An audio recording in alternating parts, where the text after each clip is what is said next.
Hello, and welcome to episode 102 of the PowerScore LSAT podcast. I'm Dave Kaloran up in Napa Valley. And I'm Jon Denning down in Los Angeles. John, how are things in Los Angeles? I say down in Los Angeles. I'm actually pretty up today. I'm feeling you good. Rams fan suddenly? Well, it's the last day of my makeshift dry January. So that's all. That's always Not the Rams, it's the to. fact that you can start drinking freely again. I'd be more happy about the Super Bowl and the Rams if tickets didn't start at $6,000. Hey, people wouldn't know this, but after the Rams won, John said to me, "Hey, you want to go to the game?" And I said, "No. I know how much the tickets are. They'll be $5,000 or up from the upper deck. Yeah, Too much for me." John didn't know how much the tickets were, and then John looked, and I was right. Yeah, and then John couldn't wait for dry January to end. So that was that was dismaying. Well, if it is dry January, at least your version of it, what are you drinking today? It's a damp January. So I've ruled out liquor for January, but I'm still drinking wine and beer. Today, I've got a wine on your suggestion, a little pre-score released celebration, a rosé, a Domaine Tempier, I think is how you pronounce it. That's correct. I like it quite a lot. I had some of this when I went and saw that Chappelle movie concert at the Hollywood Bowl, and I'd forgotten, and you reminded me. Yeah, well, that's a classic rosé from the south of France. Very, very well known. It's quite Hopefully good. You're enjoying it. Yeah. I am not drinking rosé. What are you drinking? I've gone more hardcore today. Gone for Crown Royal and ginger ale. Which, by the way, I can thank you for introducing me to that drink, because when you and I first met in Hilton Head to have a drink, that's what you ordered, and I'd never heard anyone order that drink before. And I was like, well, I'll try it. And I was like, this is quite good. So thank you. You're welcome. That really does take me back. I might be romanticizing the memory a bit, but was that at my job interview that we had at the lodge at like 1 p.m. on a Tuesday? Was that? I thought we conducted the interview earlier. You'd come down. Maybe I think you were moving there. I think it was just the first time we went out to meet up, and it was indeed at the lodge in Hilton Head, if that place still exists. Yeah. Lunchtime cocktails to ensure that I was employed. So thank you. It was lunchtime. I feel like it was more like 3 or 4 in the afternoon. You're welcome to round up. Well, we're going to talk today about the law school admissions process and how things are going, and do a mid-cycle recap and talk a little bit about what we think will happen with the rest of the cycle. Yeah. So what song have we chosen for that? Well, I was racking my brain about the idea of mid-cycle and halfway through and stuff. And of course, the first thing to come to mind is Bon Jovi's Livin' on a Prayer, with that great line of, "We're halfway there." I won't sing it. It's hard not to, though. It is, and I restrained myself. Everybody wants to when they hear that song, I know it. Yeah, I think if I was drinking Crown Royal, it might have come out. But that was the song that came to mind. You didn't protest. So here we are. Some Bon Jovi for you. And maybe after I drink more Crown Royal, it will come out. We'll have to see. Let's wrap this up in a hurry. Yeah, Crown Royal by itself, not for me. Add it to something like ginger ale, I'm like, all right, this tastes pretty good. It's got a nice balance, too. It's a very southern drink to me. Yeah, which probably explains my affinity once upon a time. That's exactly right. And I was like, all right, I'm not a true southerner, so maybe now I am. We'll have to see, despite living in California. Well, there you go. Well, if we go a little more global, what's happening in the LSAT world? Mostly tests, score releases, exams coming up. So let's just run through some of those details here. First off, this week, we will have the January LSAT score release. That's coming up on Wednesday, February 2nd at 9 a.m. Eastern. And what you have there is pretty much all the scores go out very quickly now. Mm-hmm. They've adjusted that process, made it a lot better than it used to be in the old days. So look for your score around 9 a.m. Eastern, or just a few minutes before or after. And to answer a very common question, no, they won't be coming early. It doesn't look like there's any weather events that are going to affect Newtown, Pennsylvania, which would be the most likely cause for them to release them early. So I don't see anything like that. So we expect that they will come out on the day that was listed as the release date. It's almost always that case now, and that's a big change over, say, 5 years ago, but really a welcome change overall. Yeah, I agree. The predictability. We saw a storm force their hand several years ago, which is what you're alluding to. I've gotten in the habit the past several releases of posting on Reddit sort of a what to expect on score release day post. I'll probably do that again tomorrow. But to summarize it in advance, you will essentially get your score at the same time via email and online in your LSAC account. So however you choose to get it, the email won't have your score visible. You won't see it until you click in. So if anyone's worried about even looking down at their phone, you're safe. Yeah. Got to go get it. They make you work a little for it. They certainly do. And, speaking of work, so we get that on February 2nd, and then just 9 days later, on Friday, February 11th, we've got the February LSAT beginning. And this is the second of a 4-month, I would say, murderer's row of LSAT, January, February, March, April. And so we're going to get that test there starting on Friday. And then the score release from that will show up in early March. And then we'll have a March LSAT as well, starting on the 11th. Yeah, the hits keep coming. It was just last week we were shaking off the last of the makeup tests for January. And next week we got February already. So, no rest for the weird. We're going to be talking about LSATs quite a bit as we go forward. Yeah. And so that's the lineup that we have. And then that'll go all the way through April before there is any respite whatsoever. And if you're looking for a crystal ball on that February test, one of the things that we can say is that when we did the January LSAT, we made it January and February. And really, very little would change. One of the 3 tests that we predicted they would use, you can remove that from the slate because they did reuse one of the exams that we said that they would. And we talked about that on our podcast last time. So you can identify which test it is. And if you have access to that crystal ball, which is in all PowerScore student online centers, it's also in our analytics program, for example, you can then just review that and then knock that test off the list. Yeah, it's handy, actually, because part of the predictions that we made in that crystal ball was that it would be a 2-tester, January and February. And just as we were with the test prediction, we were right about February still being applicable too. Yeah, and I think we've said this before. We do crystal balls when we can add something that is useful and new. And when it's really just a repeat and removing one test, I got to admit that that's not that attractive to us to kind of like sit down and do. But I'm pretty certain that we will end up doing one for March because we'll have new data, not just removing the January test, but then we'll see what they do in February. So there will be one for March that we'll figure out a date for. But in the meantime, that January/February crystal ball that we did that is posted and continues to be posted along with the relevant problem sets in the online student centers, that's the one to refer to. 100%. Yeah, my expectation is we'll make some decisions about that March one once we've seen what happens next weekend. Yeah. Although I think the chances are extremely high. We could probably pick a date right now and then just open up the registration for it because I can't imagine we would skip more than one LSAT like that. Yeah, I know it's coming. It's more the talking points than the day we do it. Yeah, we'll have to mess around with it as we always do because we like to keep it fresh and change things up. In the meantime, if you're just interested in seminars themselves, we've got another common logical reasoning flaw discussion coming up. It's a free webinar on February 8th. If you want to register for that, you can go to powerscore.com/free seminars. And there's not just that one, but many others over the coming weeks and months that are floating around out there. So just a good way to keep current with the LSAT, talk about some flaws, just get some free, useful information. Yeah, for sure. And if you want a little crystal ball sneak peek, I would say that anything dealing with flaw in the reasoning questions in LR is extremely important to understand, in this case to attend, because that has been the most common question type on several LSATs in a row. I think it will continue to be in March and in February. It's not even just the fact that it's the most common. It's one of the ones that you can prepare the most for. Yeah. Yeah, they use a lot of abstract language in the answer choices, and that can be off-putting. But if you understand what the flaw is, you can usually fight your way through to find that answer.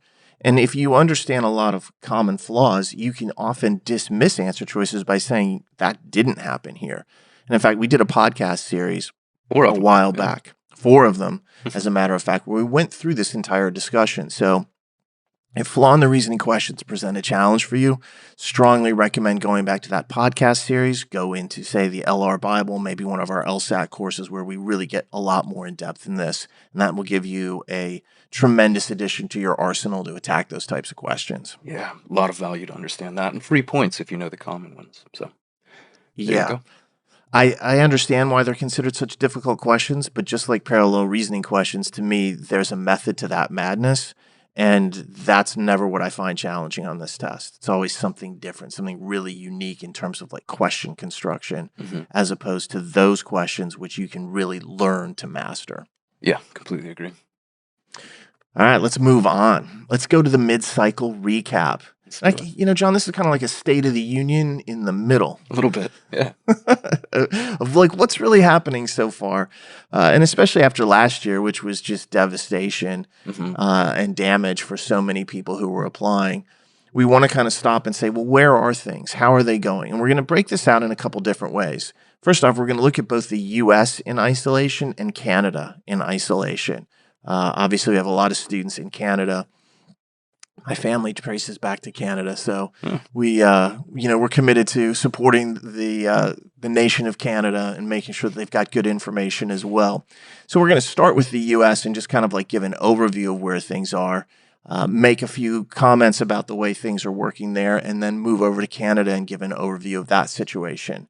And really, as things stand, the U.S. is much more mid-cycle than Canada is. Canada is a good 90% of the way through their cycle because they have a lot earlier application deadlines. But Jon, you want to run us through some of the numbers that we have? Sure. I didn't know you were Canadian. Well, I wouldn't say I am Canadian, but you know what I mean. It's funny. I was talking to my dad a while back about this, and I was trying to get like a family history, and he's like, "Oh, they came over from Canada." I was like, "Stop for a minute." This was news to me as of probably about a year and a half to 2 years ago. So I wouldn't say I am Canadian. I trace back to like Norway and Germany and Ireland, but I didn't realize that we had gone through Canada. At least some of us had. So it's kind of cool. You're a mutt like me. Really, the whole country is. So. Except I don't have any Canadian heritage, which is why you're also nicer than me, I think. I probably is why I'm nicer than you. And when I say that we have that kind of like conglomeration, I mean really the U.S. in general is that way. No, that's for sure true. Let's start with the U.S. then. And I think maybe the best place to start is trying to get a feel for exactly where in the cycle we are. It looks to me, according to LSAT at least, that we're at about 57% of the applicants. At least that's what it was at this time last year. The cycle seems to be holding pretty true to that. So I'd say 55 to 60% of the applicant numbers are in at this point. Would you say that's probably about right? I'd say that is exactly right, and that's of the entire pool. We'll talk a little bit later about how that shades out for like top 14 versus schools outside the top 14 or top 25, because it is a little bit different for those subgroups, and that's important to understand. But right now, let's just get the big picture. So what's the situation with the applicants? All right, well, two things I think we need to talk about here, and they're different. One is applicant numbers, which is just physical bodies, and the other is applications, which means the number of submissions to actual schools that these people have submitted. We'll start with applicants. What we're seeing right now is just shy of 38,000 current applicants, 37,933 to be exact, which is a bit shy compared to this time last year, where we had 40,447 people. It's about a 6.2% drop in applicant numbers year to year. So fewer people than last year are in the system, as it were. Yeah, by about 2,500 people or so, 6%. How's that compared to 2 years ago, though? Well, yeah, if you look back a little further than 2020, what you find is that we're still up over 13%, 13.1% compared to 2019. Yeah, so what you have is that kind of situation where 2 years ago is like the baseline, and then it really rose high last year. Now it's coming down a little bit, but it's still higher than that baseline of 2 years ago. And this is something that we see across the board with applicants and LSAT scores. So that's kind of like a consistent theme. Better than last year, worse than 2 years ago. Yeah, I feel like we're going to say that a bunch going forward through this. But it also tells you how to adjust your expectations. If you're using last year as your reference point, things are looking good or better. If you're using really any time prior to that, we're still in a bit of a pickle. Yeah. But this also applies to applications. So not just the people, but how many schools they've applied to. Obviously, the more people is more competition, but the more applications that get submitted is more competitive as well. It's just more people trying to get that seat that you want. So this year, the application count is at 277,014. which again is just down from last year at this time, which was 287,742, a drop of about 3.7%. Yeah, so the applicants have dropped about 6%. The applications have only dropped a little bit under 4%. So you can see that some people are putting in an extra application or so, which I think is a hedging strategy. And when you know you're coming off a super difficult cycle, one of the smart things to do is say, let me broaden the array of schools that I'm actually applying to. And that's kind of what we see with these percentages change. Then the application it's down, but it's down less than the number of applicants, or at least the percentage of applicants. Yeah, as a per capita kind of measure, it's actually up. Yeah. And it's way up compared to 2 years ago. It's up 26.7% compared to what these numbers were 2 years ago. Yeah, which tells you that what you had last year was not just a tough cycle, but people applying to more schools as well. And so even though it's dropping, it's still up relatively more. So we're seeing a different type of applicant than we saw 2 years ago, applying to more schools in general. And that's something I think we're going to probably see be consistent throughout the rest of the cycle, and probably will bleed into next year as well. Yeah, what we're going to find is this holds true for LSAT scores as well. It's not just that these applicants are more promiscuous, I guess you could call it. They're putting themselves out there more than before, but they're better credentialed as well. They're better, more attractive on paper at least. Is that our new official term for students who apply to more schools? They're more promiscuous? I don't think so. Probably not. Probably not. I don't know why that was that one. I don't know why that was the first adjective to come to mind. I know why you're attracted to that terminology, but we're going to pass on that one. One can hope. So let's talk about LSAT scores, because not only have the numbers changed a little bit from last year, down in both regards, but the same is held true. I think this is happy news for LSAT scores, particularly at the highest levels. Do you want to hit us with some specifics? Yeah, I'd be happy to.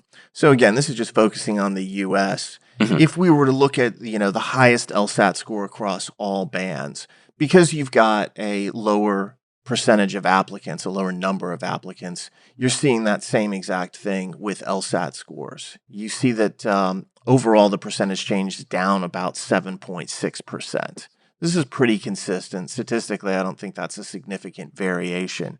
It's not consistent, though. When you look at score bands, and they tend to look at them in 5-point increments, like 175 to 180, 170 to 174, and so on, you don't just see every single one of them at being down 7.6%. It actually ranges all over the place. For example, from about 140 up to 154, it's really flat. It's hovering around 0 or down 1% or 2%. Not that big of a deal. It's when you hit 155 to 159 that you start to see the drops occur. Scores, the highest LSAT scores for students in the 155 to 159 range is down 5.3% compared to the prior year. When you get to 160 to 164, and as well as 165 to 169, it's down about 11% and change in both of those categories. So, 1 in 10 people really dropping out. What that means for you as an applicant is there's just fewer people to compete against in that range, if that's your score. And then you see the real change occur in the 170s. Scores in the 170 to 174 range that were the highest LSAT, down 15%. And 175 to 180, down 17.9%. Yeah.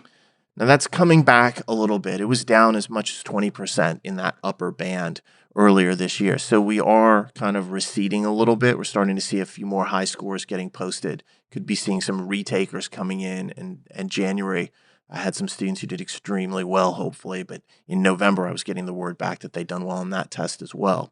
So we may see some of those numbers coming through. But overall, last year we had a massive jump. We had over 100% jump in the 175 to 180 range. So when you say, hey, it's down 18% this year, that sounds like the best news in the world. And it is good news. But you're still up compared to 2 years ago. There are still more people floating around there. So it's not just everything's fantastic. If you had 2 years ago 100 people, then last year you would have had 200 and change. And now you would be down into the low 160s.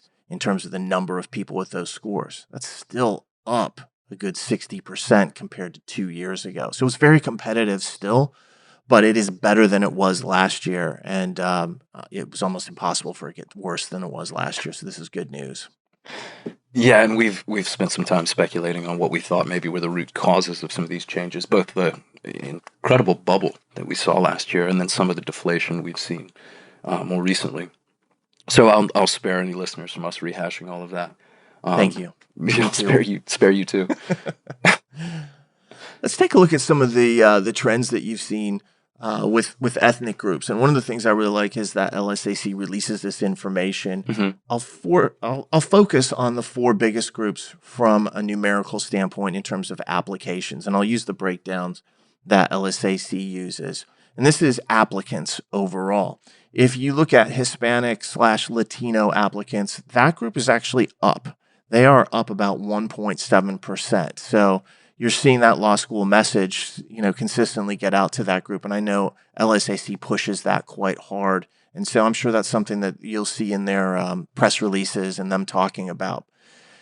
Asian applicants are almost identical to last year. The numbers are within 5 people. Last year, there was 5,107 Asian applicants at this time. This year, there's 5,102.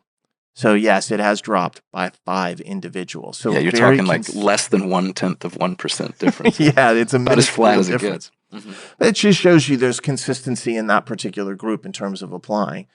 If you look at Black or African American applicants, they are down about 3.9%. So you're seeing some erosion there.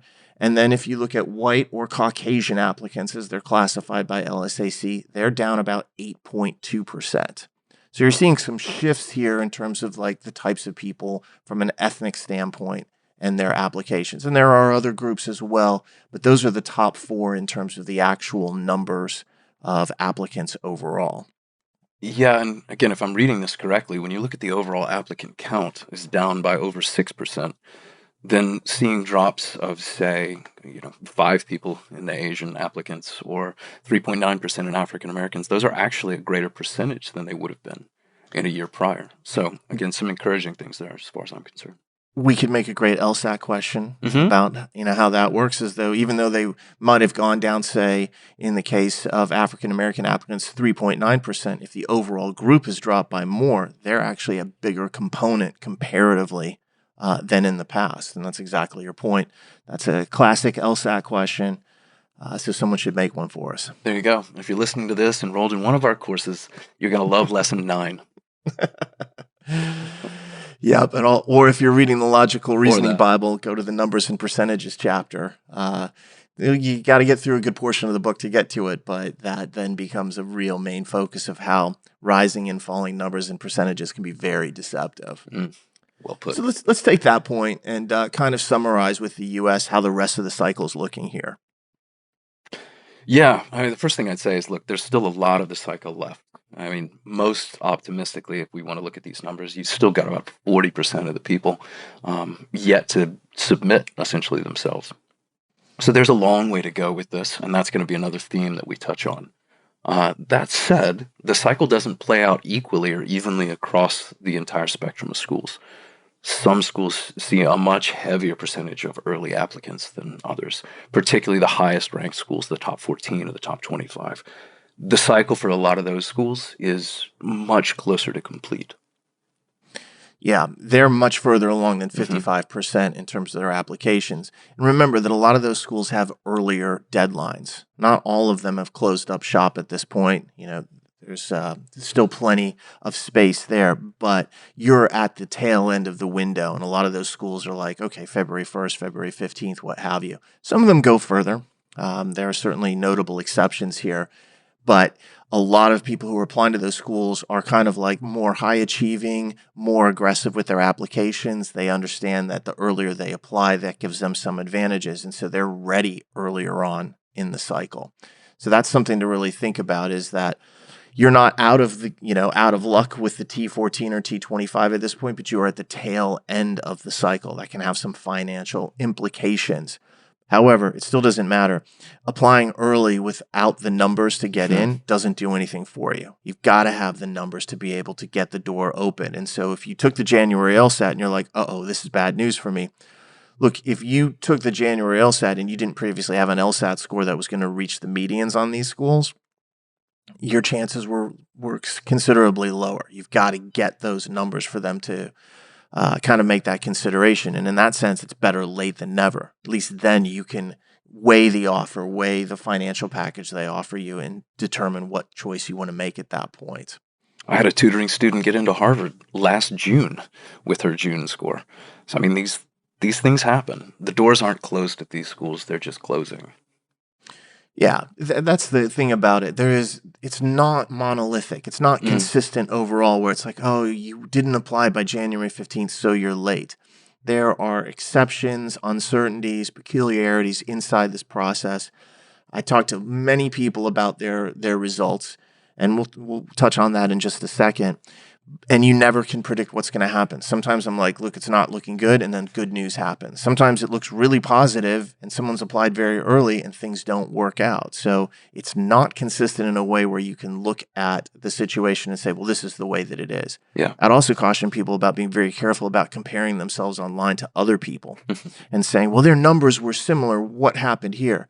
If there's one lesson I've learned over the years is that type of one-to-one comparison is just impossible and frustrating, because there's always somebody who got into that school with your numbers, or seemingly so, and you're like, well, why wasn't it me? You just don't know.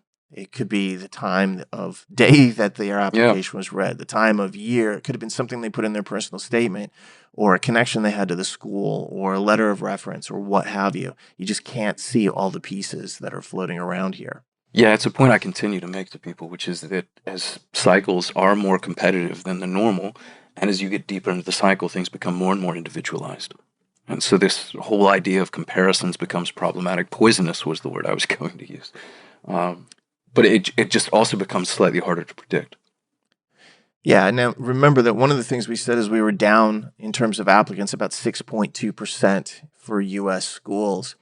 I wouldn't be surprised if that doesn't rebound. It could even go as low as 7% perhaps, but I don't think it's all of a sudden, I don't think we're going to get a late wave of applicants. We do have an extra LSAT this year in March that we did not have last year, so I'm going to have to watch and see how the effects of that come into play. But it's been very early on, we were down about 4 to 5%, and that has been consistent and slowly, dropping. Going from 4.5, now down 5%, now down 6%. So I don't think that trend is actually going to change. When you look at scores, we see that they're kind of coming back to a more stable middle ground, but they are not there. They may be down a little bit compared to last year, but they are still up compared to 2 years ago. What does that mean for medians overall? Last year, you saw schools, largely with medians increase from anywhere from 1 to sometimes even up to 3 points. If medians drop, and I think there's a good chance that we'll see a number of schools drop, they're probably only going to drop about a point. That's probably what's going to happen. And if you think about what's occurring, people who are law school professionals right now are probably like not loving their life. They've been told by their administration, the numbers you got last year were fantastic. Let's keep that up. So those are the new targets that have been set. And now as they go through the admissions process, they're trying to meet those numbers, but they have fewer applicants and fewer high-level scores. So it becomes a race to get those applicants. That kind of has a very interesting effect on the cycle. In one sense, they have to be careful because they need to be very sure in terms of who they are taking. That slows down the cycle. Mm-hmm. So if you're in the middle on the numbers and you're close to the medians or just under the medians, sometimes it's going to take a little bit of extra time for them to make a decision. They have to see how other things play out. That's an important point to remember if you're sitting here right now and you haven't seen any acceptances yet. It also means for people with really high numbers, sometimes they got a lot of fast acceptances. I had a few students who had really remarkably good results early on. Yeah, and you could see that with schools saying, we need those high numbers, bring those in. So it's kind of like a tale of different halves here, where some applicants are having like a great cycle and they're getting fast answers, and other applicants are kind of like getting a very slow set of answers. And then, of course, there's a lot of people in the middle who've gotten some responses that they like, but not all of them. And this is, what I was more or less referring to with the individualized nature of a situation like this. It's not nearly the unprecedented maelstrom that schools encountered last year. But it is still slightly, it feels to me at least, speculatively, that it's a little bit of shaky territory for schools. I don't feel like schools have gotten completely comfortable with the new normal. No. I'm doing air quotes that no one can see, but 1 year is not a new normal. Exactly. It's new. I don't think it's normal. I think they can see what's happening. They're following the numbers releases on a daily basis, I would imagine, with avid attention because they do not want to get caught off guard the way some people were last year. So they've got their eyes on it closely. But to think about it, if you were in their position and you were uncertain. I don't want to think about that. Okay. Everyone else can imagine. All right. And you're a law school admissions professional and you're looking at the applicants and you have some uncertainty. Do you just go ahead and jump forward and say, yeah, let's make that decision? Or do you take a step back and say, let's wait another week or 2 weeks? Or let's use the wait list, or let's use the holds that we have out there. Of course you do the latter because you're trying to be prudent. It's better to look before you leap. And that is, especially true in a year like this where it's not entirely certain to them how it will finally play out. Yeah, we'll look at some scenarios in a bit of where different people listening to this might find themselves in the process. And we'll talk about maybe your next steps forward in terms of what the best thing to do is. Yeah, let's do that at the end where once we talk a little bit about Canada. I like it. Then we can come back and say, what do you do in some of these situations? What's the best next step here? So let's move over to Canada. I won't call it my homeland yet, but I'll say I have some fond ties to Canada. I was going to call it my second favorite neighbor. I've just had more fun in Mexico. I like all the neighbors. A lot of fun, all those places. I am looking forward to getting to Vancouver, hopefully this summer. So say when. I'll be there. Yeah, you want to take a road trip? I realized I wasn't invited in what you just said, but it's never stopped me.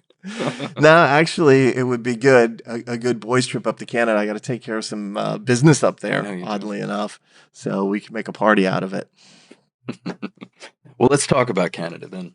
As you mentioned before, the cycle in Canada at this point is much further along, largely just due to earlier application deadlines that we see from the schools there. I think the latest numbers I saw were about 90% of the applicant pool submitted for Canadian schools. So, yeah, these numbers are going to hold, I think, a lot closer to the final numbers compared to what we saw before with the U.S. Yeah, there won't be go ahead. Won't be a whole lot of change on this. I mean, you got it 9/10 of it all the way in the book. Sure, there'll be some movement, but this is largely kind of settling in now to be the way it's going to kind of like end up for the overall picture. Yeah, and much smaller numbers too. What we'll see with applications is it's roughly about 10% as many as compared to the US. So not nearly as many people or as applications. But here's what the numbers look like. So the current numbers for Canadian applicants, right now it's just under 7,000, 6,769, which is slightly down from last year. Last year there were 7,347 at this point. So a drop of about 7.9%. Again, we'll do the 2-year comparison to put this into context. The numbers this year compared to 2 years ago are actually still up about 6.4%. So similar to what we saw with the U.S. Yeah, that's a little bit greater drop than the U.S., but not just the dramatic difference. There is a difference in applications, though. What's going on there? Yeah, interestingly enough, the applications this year are up compared to last year. So far, we see in Canadian applicants 27,236 applications submitted. Last year, there were only 22,837. That's a big percentage jump. It's almost 20%, 19.3% increase in applications. So we talked about this a little bit with the U.S. applicants that I said per capita. People are applying to more schools on average than they had before, but it's stark to see how much it's grown in Canada. It's gone from an average of about 3 applications per person to almost 4. Which is, it doesn't sound like a whole lot, but there's some people out there who are only applying to like 1 school or 2 schools. So there's other people now who have like really added on to the portfolio of schools that they're actually looking at. And again, that's a hedging strategy. Give yourself more options, more of an opportunity to see the financial offers that you get, compete offers against each other and so forth. I've always thought to myself that in the application process, one of the biggest favors people can do is say, all right, I realize it's an extra $50 or $100 and that's not insignificant, but maybe if that school gives you the right type of offer, that could be used to leverage several thousand, if not tens of thousands of more out of a different school. Sometimes you got to invest a little bit, even though it can be hugely problematic when you look at the cost of this process overall. But everything that we do from LSAT preparation to the number of schools that you apply to is really an investment in your future. you're trying to figure out a way to reduce your overall total spend. And if you can spend, say, $3,000 and it saves you 35 or 55 on the back end, that's the kind of investment that you want to make. And so that's a lot of times the lens that we view this through. Yeah, it's funny. I was going to try to put you on the spot here a little bit, and you anticipated my question, which was going to be, how do you feel about people applying, say, to an extra school or 2 or 4? And I think you've just answered it, because that's exactly how I feel too. Yeah, I'm a realist about this. If you don't have the numbers for Harvard and you're like, I just want to take a shot, I've never been that guy. It's kind of like you have to have a realistic chance. Otherwise, I feel like, okay, what you're doing is just kind of like assuaging your conscience about what, may be happening. And that's not something I try to worry about. Now, if you have a legitimate shot at Harvard and you're like, it's an outside shot, but they have taken people with these types of numbers, well, then, yeah, get in line with them. But if you're rolling in with, say, a 3.0 and a 150, your chances at Harvard are essentially zero. So I'm like, save that money, but apply to another school that's in the range that would have interest. And the whole point of that is that if that school then gives you a nice offer and you're now comparing that school to another one, well, maybe you'll like their offer enough to attend. That's one thing. Or alternatively, maybe you can use that offer to negotiate, as they call it, reconsideration at a different school. Just keep in mind that if you're going to have reconsideration conversations, the schools that you have to kind of bring up in the conversation have to be somewhat in the same kind of strata of rankings. You're not going to be able to use the 100 school or the 90th school to negotiate with school number 22. They will just dismiss that.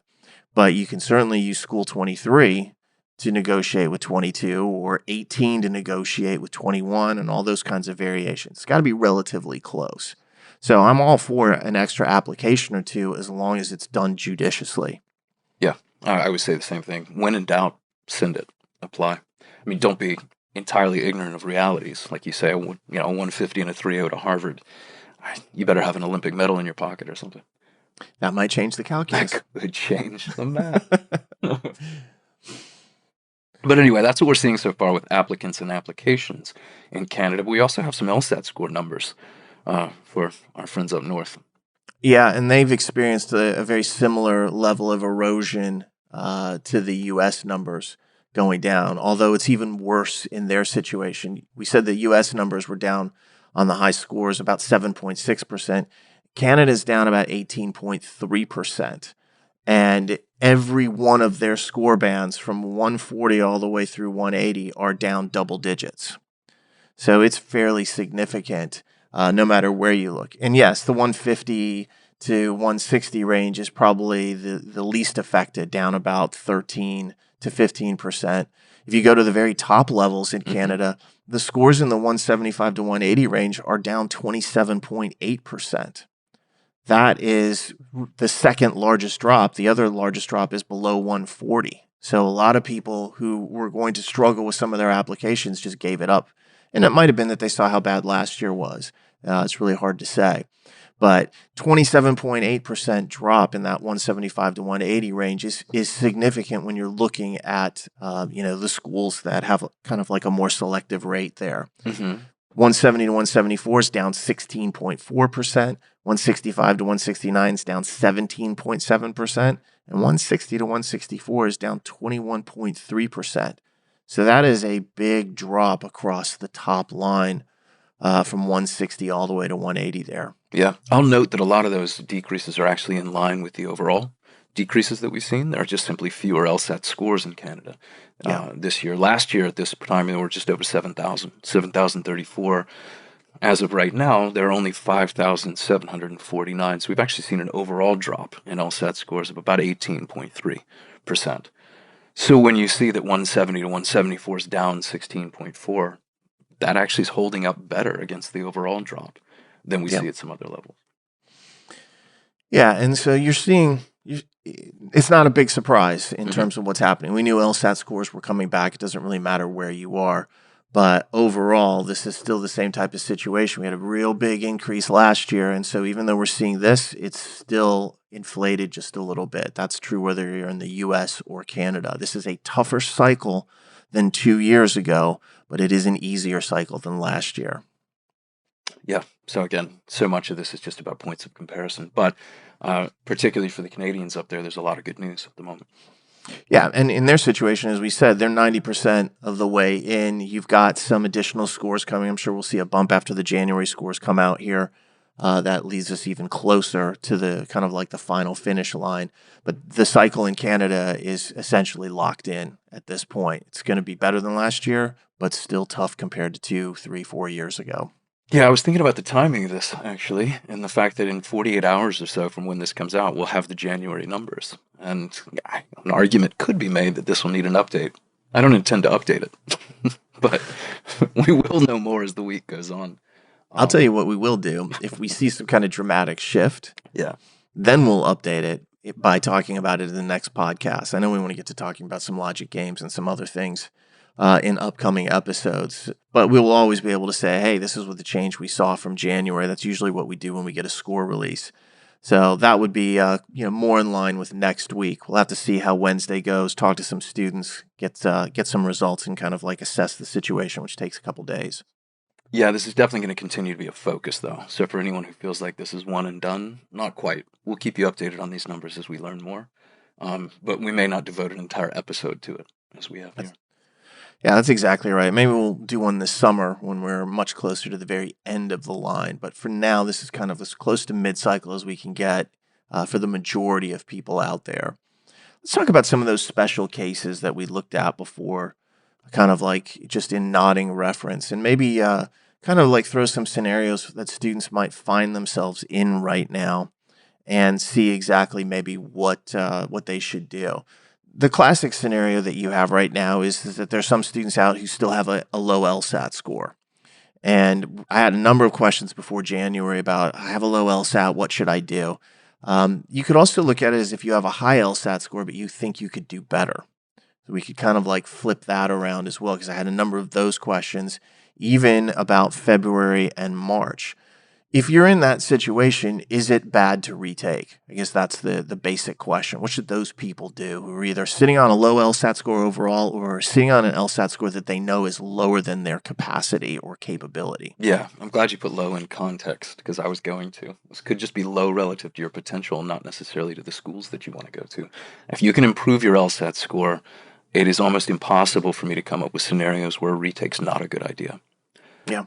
And I think that was probably a double negative, so I'll say it again, which is if you think you can score better on the test, take the test again.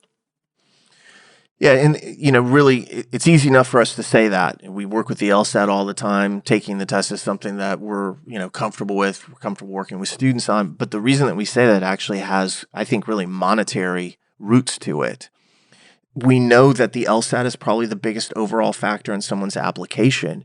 If you have points on the table and you could have done better, and you know in your heart that you could have done better, or you know that you didn't study enough and you could improve through that route, for example, getting a higher LSAT score does so many different things for you. Number one, it improves the range of schools that you're applying to in terms of your chances. You go up by levels in terms of this process. Somebody with a 150 has different schools that they're targeting than somebody with a 155. Same for 160, 165, 170, and so on. So that's the first thing. When you take a look at the salaries of the students who attend those schools, you start to notice that at the more highly ranked schools, the salary levels climb. It's correlated that way. And that's not a big surprise. The legal field is very hierarchical. The best and most high-paying firms like to start at the schools that are, say, in the top 14, top 25. That's why those schools are so desirable in the first place. The other thing is that schools will literally pay for LSAT scores. Mm-hmm. When you have a higher score, they're going to throw that out and say, all right, this person became more desirable. They have a trait that we want. We covet it. We'll pay more for that. And that means the financial package that you're getting offered goes up. So now you have inputs and outputs here that are actually working in your favor. You're looking at better schools with higher starting salaries after school. They're offering you more money to attend. Sometimes that's important because you may be looking at a really high cost factor with some of those schools, especially the high-level private ones. Harvard's going to cost more than Berkeley if you're a California resident, for example. So that's kind of like the equations that we're looking at. Going out, if you have a score on record and then improving it, is one of those situations where you just became more attractive. It's like you just worked out for 2 months and you came in and all of a sudden you got a six pack. And now you're getting more attention than you were getting before. And that translates to all sorts of different scenarios. So that's really the underpinning idea when we say to retake the LSAT, is that it can change your position just in applications, and as we'll see, when you have been waitlisted, all those other situations. Yeah, this will tell you how my dry January is going. When you said six pack, it took me a second to think of what you actually meant. I was thinking of cold beer. But the fact of the matter is, man, the simple calculus is that LSAT points are currency. You can trade them in for cash, both immediately from a school and in terms of opportunities as you leave. And there's no mystery to that. It's just a matter of, can you improve? Because if you can, you should.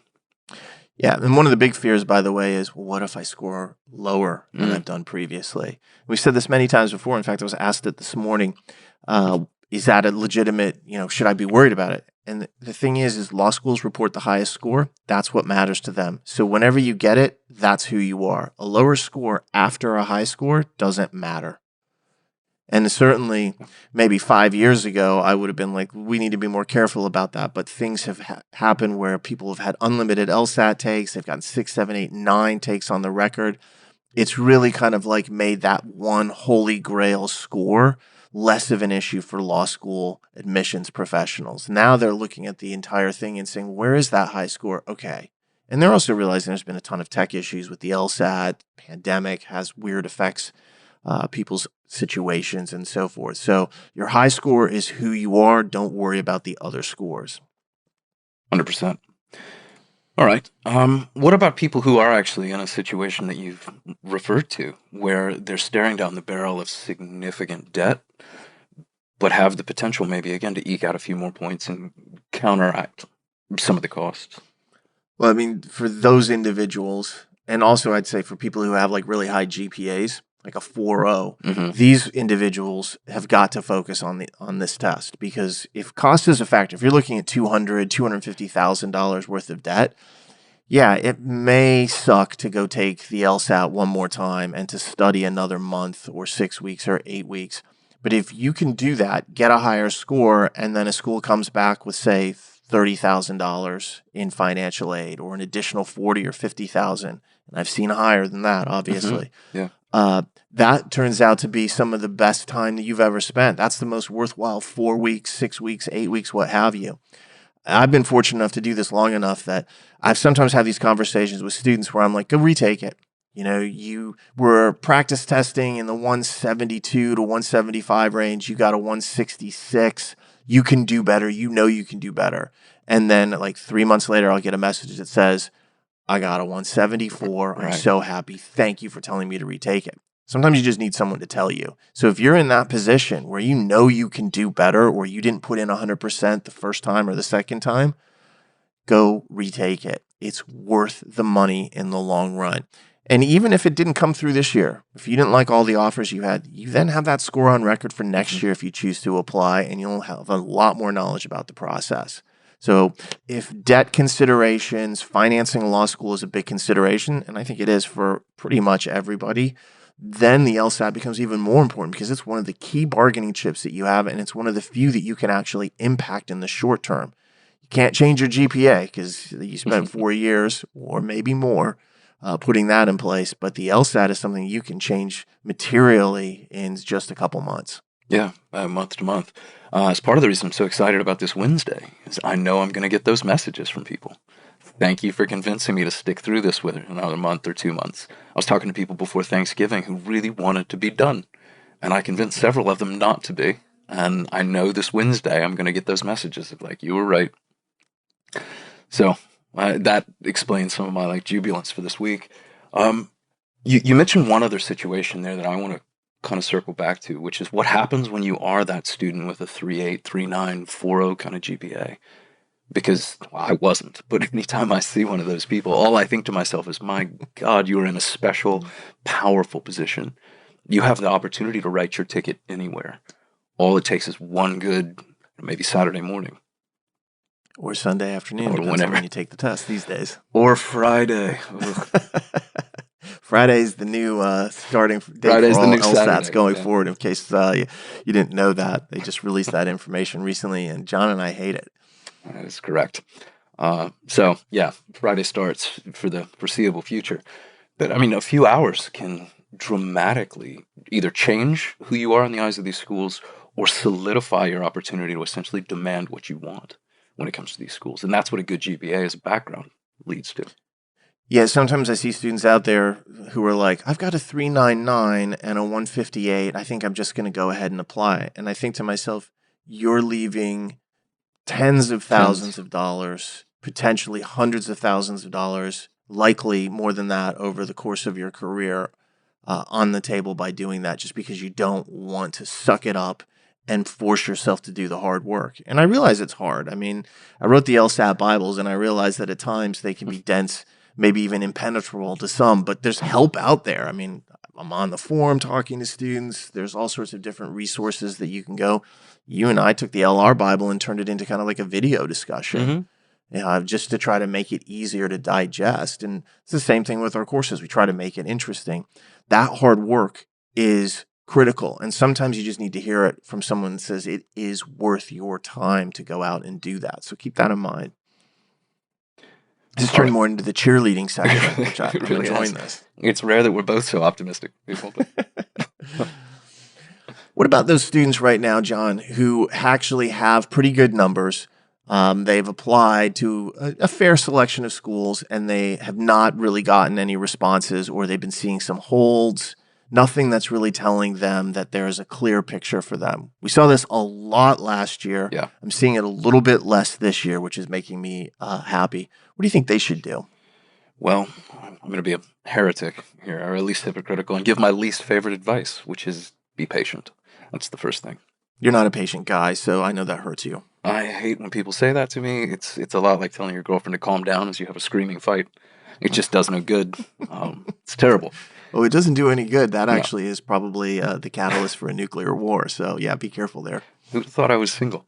So, yeah, be patient is the first advice I will give, rarely take. But in this case, it is true. It's just slow going, especially the American folks. Listen to this. As we said, we're probably less than 60% of the way through this. There is, however, a few things you can do, I think, to help your case, or maybe even grease the wheels and speed this up. And one of my favorites is the writing of a letter of continued interest. Yeah, a very important tool. Now, if you just applied 2 weeks ago and you haven't heard anything, now is not the time to write that letter. Yeah. But if you applied, say, 2.5, 3 months ago and you haven't heard anything yet, this is where you're going to start thinking about it. It's still early. We're just at the very end of January, beginning of February here. If you're interested in how that process works, because many people end up writing them, we did a blog on the PowerScore site that talks about it. It's called How to Write the Best Letter of Continued Interest. So you can look for that, and that gives some pointers and tips on that.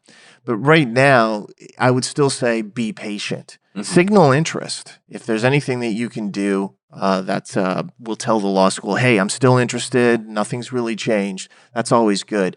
I love to use those letters of continued interest for situations where people have been waitlisted or put on hold. Hold less so, but a waitlist is like an official decision that says, hey, we're not going to accept you at this time. We're not rejecting you either, so we're going to put you kind of in a purgatory. That's when you come back and say, all right, you kind of rejected me a little bit, but not entirely, but my hopes haven't been dented. I'm still optimistic. So if you're on that waitlist situation right now, as soon as you get waitlisted, write that letter of continued interest and express a strong desire. Update your application with any new information, especially something that might be materially positive, like a promotion at work, some type of honor you might have received, that type of situation. So that gives you at least something to go back to and say, all right, I'm doing something positive. And I will tell you, last year, they made a difference. Schools like Georgetown and a bunch of other schools were almost begging students to say, tell us you're interested. If you're giving us strong signs of interest, that makes a difference. And that's because they were looking at kind of like controlling their yields. And wanting to make sure that the people that they were accepting later on in the process were wholly committed to the school. They didn't want to accept someone who was like lukewarm or thinking about other schools. And they made that clear. I've never seen like such outright begging the way I saw last year, but I did see it. So the letter here is really a key thing to that. Yeah, I'm reminded actually of a conversation I had this past weekend with a student who was shocked to learn that you can almost overqualify yourself for certain schools. You can perform so well that the school thinks an acceptance of you is a waste of their own time. And this to me is another case potentially where a letter of continued interest, or at least maybe an interview, some expression of your desire to go there despite you being maybe above their 75th medians, can work in your favor. It's a strange thing to think that a school could say no to you because you're too good for them. But it can. But they will. And let's clarify on that a little bit, because that's a great scenario. Let's go to the extremes on that. Let's say you are a 180, 4.0, and you've got a fantastic background, resume. You've got great letters of reference. You wrote a really solid personal statement. Now, almost every school out there is thinking this person's shooting towards the top 14. But let's say you had a school that you applied to that was way down in the U.S. News. Let's say it was a fourth or a third tier in the U.S. News World Report. They're going to look at your numbers and think you're really so far above our medians that accepting you is like a safety for you, and you're going to end up rejecting us. Well, that hurts our numbers. Very small number, but it hurts it. So they might say, we'll waitlist you or just outright reject you, which sometimes astonishes people. And this happens a lot in hometowns, where someone's like, I applied to my hometown school, and instead of accepting me outright, they kind of gave me the, yeah, maybe. And it's surprising. If that's the case, especially if you know that you really want to go to that school, or it really is legitimate, you should probably make that point to them. Let them know, hey, I'm from this area. It's almost like a YX essay where you're talking about, this is why I want to go to the university that's in my hometowns, because I'm not planning on leaving. If you accept me, I will attend. That kind of message can be very compelling to a school, because they're like, oh, we're actually going to get a fantastic student who's going to raise the numbers, and that's going to be a great thing for us. We didn't think you were serious. We thought we were a safety, but if we're for legit in the process, all right, now we'll come to the table. So yield protection is real. You hear some deans say, oh, no, we don't do that. And then after hours, when the drinks are flowing, they're like, well, of course we have to. We got to be careful. I'm like, I understand the reality. I just wish it was a little bit more clearly known in the applicant side of things. Yeah, it's cagey in both directions. I tell you where I saw this most acutely, Dave, and you did too, was in our own backyard with the Charleston School of Law. I saw so many people come through our own programs face to face, score more than good enough to get into College of Charleston School of Law there, and just be determined that they wanted to stay in Charleston, as I think anyone who's been there probably would want to. I had a student of mine who scored like a 168, which was well above, but she wanted to study historical preservation. That was the law that she wanted to practice. There's few places in the world better than Charleston for that. And she went to college there. Like, she just loved the town. She wasn't going anywhere, but she had to go a couple of times and meet with them to convince them, look, I'm serious. Just say yes to me. I'm yours. It's a strange case to have to make for yourself. Like, I know I'm too good for you, but just let me in. But that's kind of what it is. No, it's like a job interview, and you come in and they're like, this is a basic entry-level position. You're way overqualified to 20 years of experience. You're not going to be happy. We're going to reject you. We understand how it works. So if you're in that kind of like situation where you have something where the numbers don't really match up, but you have a real strong desire, it is by far in your best interest to be like, hey, I do have this interest. Because at that point, a lot of times what you'll find is that they'll unlock the coffers and say, all right, we're going to make this worth your while to be here, now that you're telling us that you actually do want to do it, and it's not some kind of like long reach safety that you're trying to put in your back pocket. Yeah, that's exactly right. Look, they want to let you in. They're just not convinced you're going to agree to it. Convince them you will, and they'll pay for you to be there. It's funny because the College of Charleston, which is the undergraduate institution there, it's not connected to the School of Law. Yeah, I misspoke a little bit, I think. Yeah, they actually have a preservation major, if I recall correctly. Because Charleston, if you haven't been, is, in American terms, not international terms, is a relatively old city. Yeah. And there is a big historic district downtown. And there were tons of rules about, what you could do. You and I both lived downtown, and I remember I couldn't change the color of my house. Oh, yeah. That was locked in. It had to be the color that it was originally or a color that it had been at some point in like the last 100 years. It's rules like that. So Yeah. if you're into that if you kind of break a thing, window or something. You got to go like source 18th century glass. That's not an exaggeration. That is true. no, trust me, I know.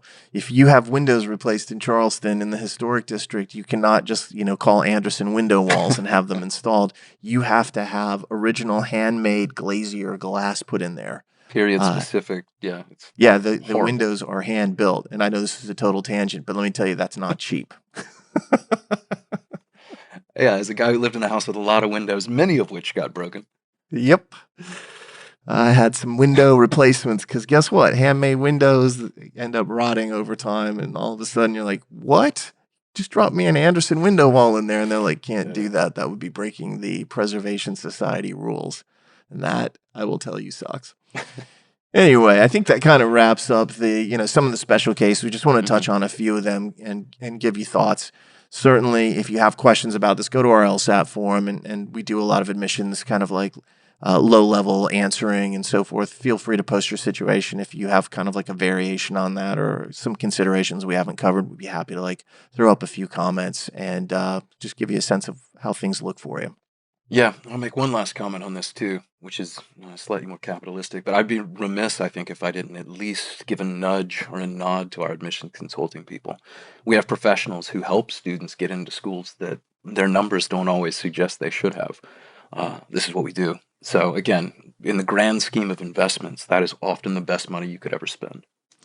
Yeah, I will agree with you on that. That is a high-level investment. And I've said this before, I think we can probably make more changes to somebody's application that have a positive effect than even changes that we can make to their LSAT score, just because there's so many more moving pieces to the application. We can do a ton for your LSAT score, but the admissions process is so poorly understood in general that usually applications come in and you're like, boy, there's a ton of things to actually change here.